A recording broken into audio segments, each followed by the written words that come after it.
क्या आप जानना चाहते हैं कि एक आदमी जिसने गांधी जी को मारा उसकी सोच क्या थी? इतना बड़ा गुनाह करने के बावजूद वो क्यों सोचता था कि वो सही है? अगर आप ये सब जानना चाहते हैं तो इस वीडियो को पूरा देखें। ये बुक नाथूराम गोडसे ने मरने से पहले जेल में तब लिखी थी जब उसे गांधी जी की हत्या के आरोप में फांसी की सजा सुनाई गई थी। नाथूराम गोडसे, ये नाम तो सबने बहुत सुना है, लेकिन नाथूराम गोडसे है कौन और क्या वजह थी कि उसने गांधी जी जैसे नेता को मारा? उसके रिलीजियस और पॉलिटिकल व्यूज क्या थे? क्या कभी गॉडसे को अपने किए का पछतावा हुआ था? आपके मन में भी ये सारे सवाल उठे होंगे, तो आइए हम बताते हैं कि इन सारे सवालों के जवाब आपको इस बुक में मिलेंगे। इस बुक में आप वो लास्ट स्टेटमेंट भी पढ़ेंगे जो गॉडसे ने अपने डेथ सेंटेंस से पहले दिया था, जो उसने 5 मई 1949 को पंजाब हाई कोर्ट में दिया था। 30 जनवरी 1948 में गॉडसे ने गांधी को गोली मारी थी और इसके अगले ही साल फरवरी में उसका कोर्ट ट्रायल शुरू हो गया था। गॉडसे और उसके कैंप ने पंजाब हाई कोर्ट के सामने माफी की अपील रखी थी, लेकिन अपील रिजेक्ट कर दी गई। कोर्ट ने उसे डेथ बाय हैंगिंग यानी फांसी की सजा सुनाई थी और इस बुक में उसके कुछ आखिरी शब्दों को समेटा गया है। Why I killed गांधी, मैंने गांधी को क्यों मारा? मैं एक रिलीजियस ब्राह्मण फैमिली में पैदा हुआ था। बचपन से ही मुझे हिंदू धर्म और सनातन धर्म के इतिहास और कल्चर की सीख मिली थी, लेकिन मैं खुद को एक फ्री थिंकर मानता था, हालांकि हिंदुइज्म मेरा गहरा यकीन था। बड़े होने पर मैंने RSS ज्वाइन किया और एंटी कास्ट मूवमेंट से जुड़ गया था। छुआछूत को खत्म करना चाहता मैं था। मेरा मानना था कि हिंदुओं को उनके जन्म के आधार पर नहीं बांटना चाहिए। मेरा मानना था कि सारे हिंदू इक्वल है, इसलिए आपस में कोई भेदभाव नहीं होना चाहिए। सबको इक्वल राइट और अपॉर्चुनिटी मिलनी चाहिए। कोई जात छोटी या बड़ी नहीं है। मैं एंटी कास्ट डिनर्स और मीटिंग्स अटेंड करता था। हर जाति के लोग इन मीटिंग्स में हिस्सा लेते थे। भंगी, चमार, वैश्य, क्षत्रिय और ब्राह्मण कास्ट के लोग एक साथ मिलकर खाना खाते थे। मैंने एंशियंट और मॉडर्न इंडिया की हिस्ट्री पर ही थी। मैंने गोखले, तिलक, रावण, चाणक्य और विवेकानंद जैसे कई महान लोगों की किताबें भी पढ़ी हैं और मैंने अमेरिका, फ्रांस और इंग्लैंड का क्लासिक लिटरेचर भी स्टडी किया है। मार्क्सिज्म और सोलिज्म में भी मेरा इंटरेस्ट रहा है। सबसे बढ़कर मुझे वीर सावरकर और गांधी जी की टेक्निक्स इंस्पायर करती है और मुझे लगता है कि इन दोनों महान लोगों ने बीते 30 सालों में मुझे और मेरे जैसे कई करोड़ भारतीयों को काफी हद तक इन्फ्लुएंस किया है। इनके आइडियाज हमारे देश के करोड़ों लोगों के दिलो दिमाग में गहराई से बस चुके हैं।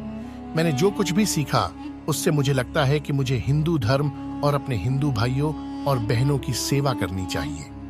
हम सब मिलकर 300 मिलियन हिंदू हैं। हम इस दुनिया की 1/5 आबादी में आते हैं और इसलिए मेरा मानना है कि सभी हिंदू लोगों की भलाई और हिफाजत के बारे में सोचना बहुत जरूरी है। मैंने खुद अपना जीवन हिंदू संगठन आइडियोलॉजी को समर्पित कर दिया है।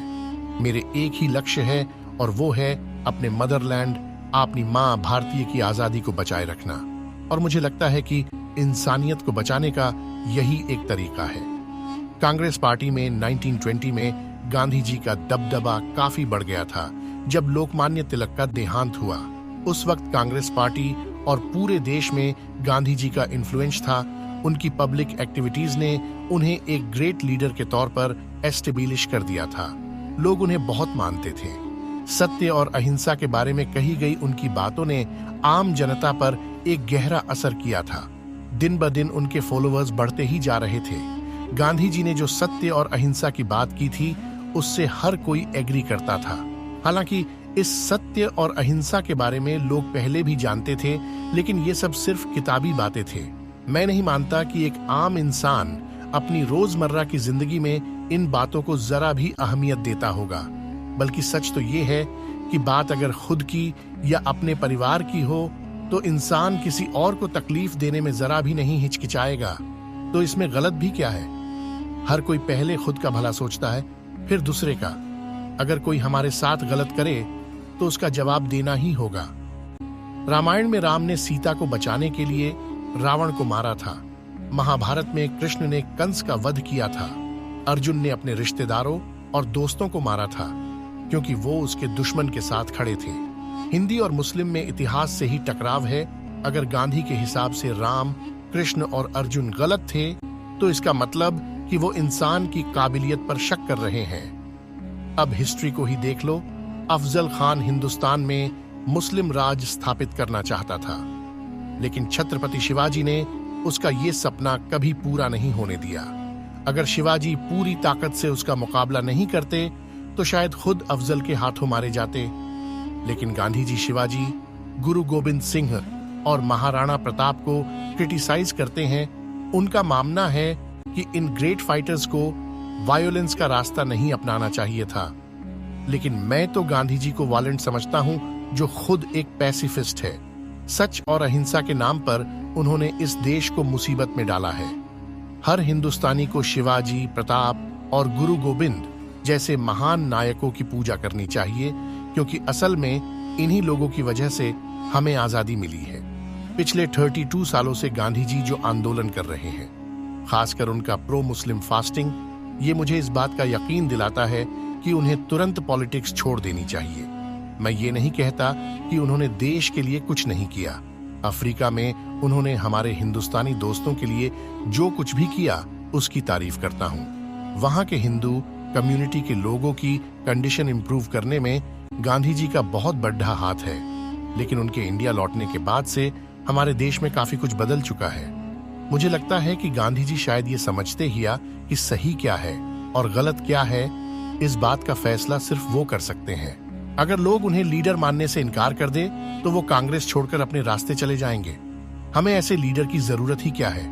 उन्होंने कांग्रेस को 2 चॉइस दी, या तो उनके हिसाब से चलो और उनका पागलपन, उनकी जिद और सनक झेलो, या फिर उनके बिना कांग्रेस पार्टी चलाओ। गांधी जी के जैसा और कोई नहीं है। गांधी जी को लगता है वो हर किसी के और हर चीज का फैसला अकेले कर सकते हैं। सिविल डिसओबीडियंस मूवमेंट यानी असहयोग आंदोलन के पीछे उन्हीं का दिमाग है। उन्हें बहुत बड़ी गलतफहमी है कि उनके जैसा काम कोई नहीं कर सकता और सब लोग उन्हीं के कहने पर चलते हैं। उनका मूवमेंट चाहे फेल हो या सक्सेस हो, देश को तो उसकी भारी कीमत चुकानी पड़ेगी। मगर उन्हें भला क्या फर्क पड़ने वाला है। वो तो बस यही बोलेंगे, सत्याग्रह कभी फेल नहीं हो सकता।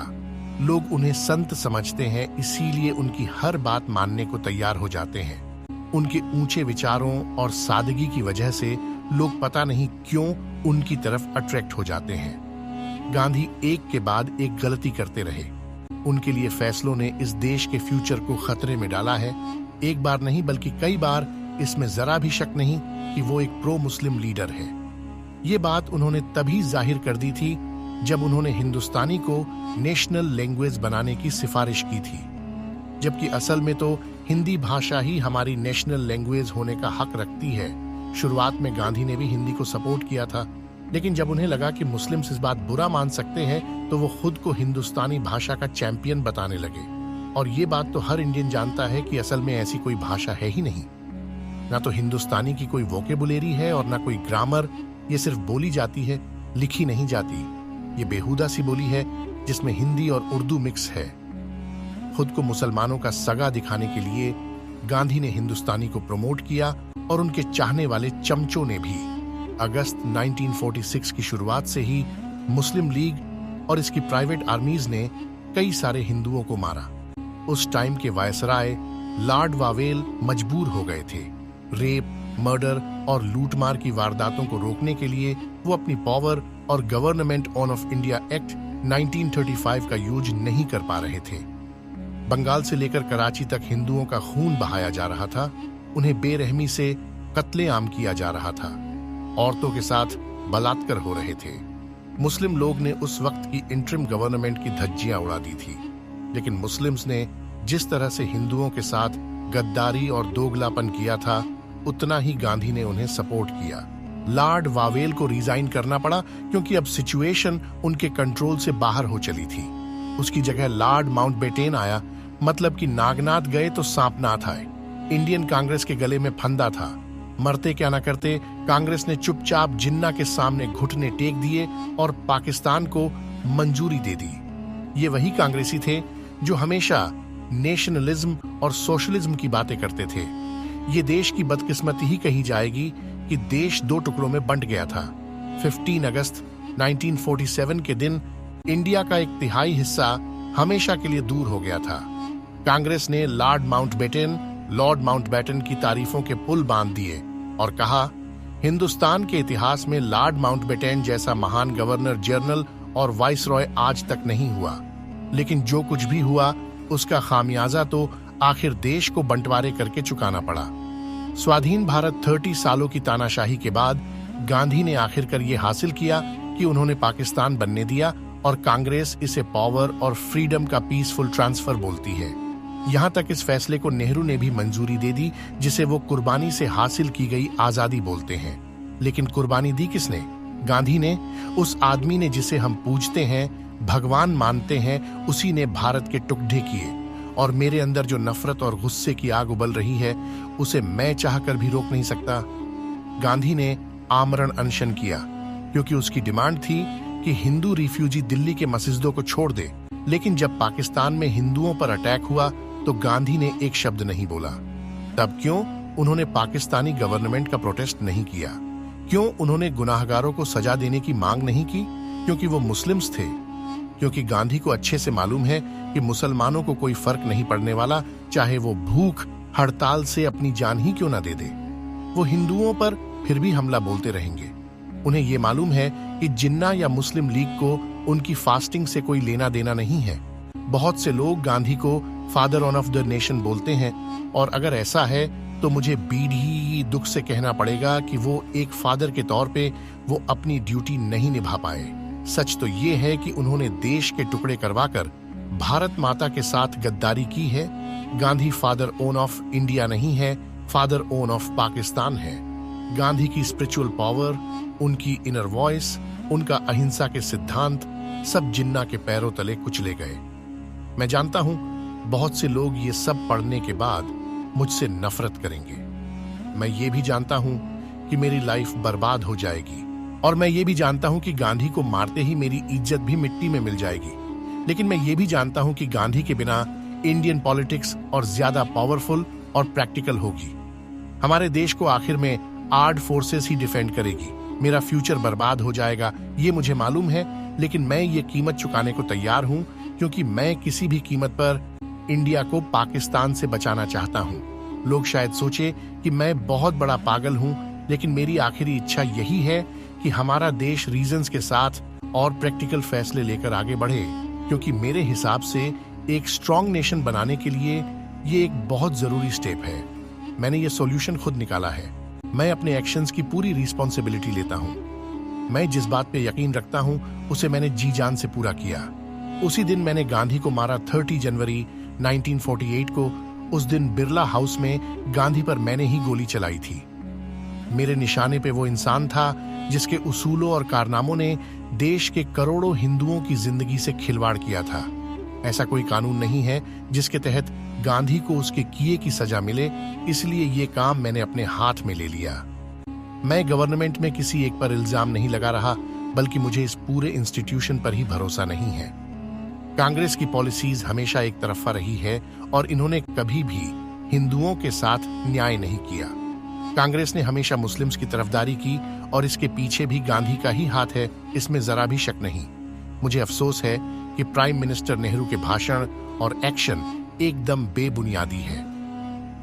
वो बोलते हैं कि इंडिया एक सेक्युलर स्टेट है, तो फिर उन्होंने पाकिस्तान बनने की मंजूरी कैसे दे दी, जो एक थियोक्रेटिक स्टेट है? क्योंकि गांधी के मुस्लिम प्रेम ने ही नेहरू के लिए रास्ता आसान कर दिया था।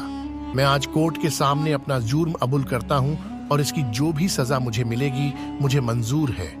मुझे किसी की दया नहीं चाहिए, और ना मैं किसी और से अपने लिए दया की उम्मीद करता हूं। मुझे अपने किए का कोई पछतावा नहीं है, क्योंकि मेरे हिसाब से मैंने जो किया ठीक किया। लोग चाहे मेरी कितनी भी बुराई करे, मुझे फर्क नहीं पड़ता, और मुझे उम्मीद है कि इतिहास लिखने वाले ईमानदार लोग मेरे इस फैसले की तारीफ करेंगे और आने वाले कल में इसकी अहमियत को समझेंगे।